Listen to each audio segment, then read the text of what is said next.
Hi guys, this is Andy here, and this is the first in the line of videos I'm bringing out to help you with your health goals, whatever they may be.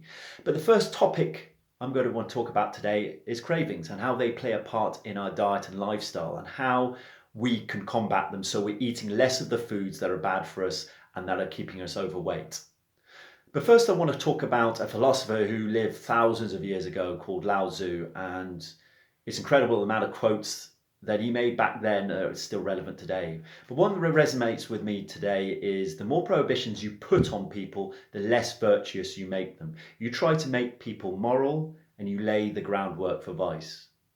And what he meant by that is the more limitations we put on ourselves as humans, then the more we want to break out of those limitations.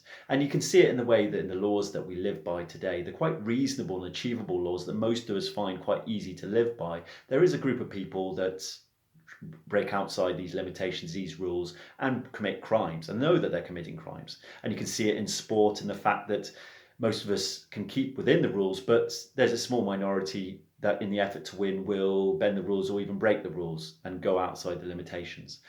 But more specifically, you can see it in our diets, in the fact that we create limitations on what we can and cannot eat.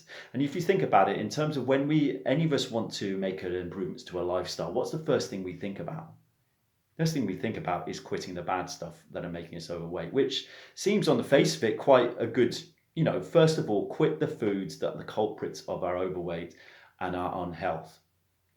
But unfortunately, that comes with a negative connotation when you think about it that way as the first thing to quit. Because when you actually think about why do we eat the bad foods? The bad foods because they make us feel good. And if we take away what makes us feel good, then we're going to be left pretty miserable. And if we concentrate on not eating the bad foods that make us feel good, instead of concentrating on eating healthy, then we're setting yourself up for disaster and we're going to fall off the bandwagon. So what I'm saying is, well, why don't we change our point of focus to, instead of actually not eating the bad stuff, of course, that's the main goal. We don't want to eat the foods that are making us put on weight. But what I'm saying is change our point of focus and give ourselves a foundation. How about growing our diet from within? How about adding things to our diet that's going to push the bad foods out? Now, for me, in terms of experience, if my diet goes wayward over the weekend when I'm away with friends or whatever, when I actually bring myself back to getting my breakfast right, getting my lunch right, getting my snacks right, and get up the foods that are making me feel good and doing good for my body, I feel good. I feel inspired. And when I feel inspired, I'm more likely not to choose the things that are not going to hurt my body, like the foods that we like to eat, that we crave. So what I'm saying is, how about we grow our diets from within? If we do two things in terms of, just forget about giving up the cravings as the first thing to do. As long as we add in and build our diet into doing two things, building our fiber content and building our protein levels. Now, there's two benefits to this.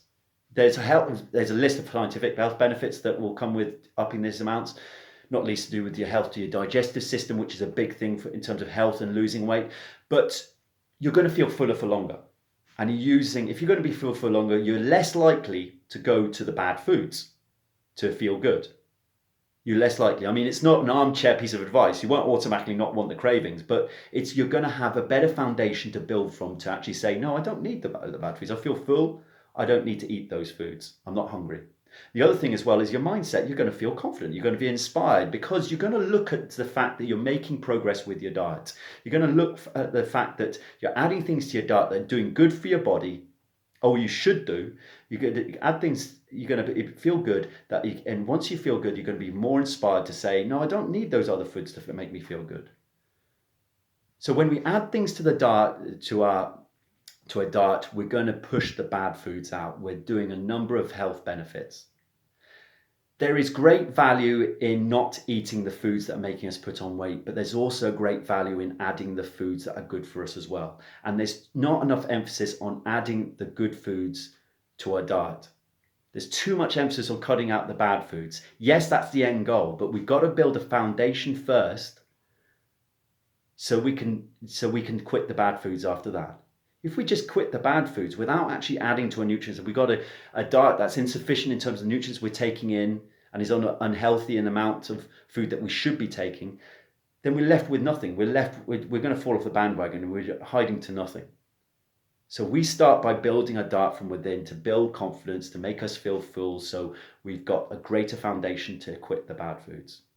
Take the pressure off yourself, add to your diet, don't take away just yet, and then you'll start to see changes to your health. Thanks very much for watching. Hopefully that was beneficial. By all means, put your comments below. I'd like to hear from you. Thanks for watching.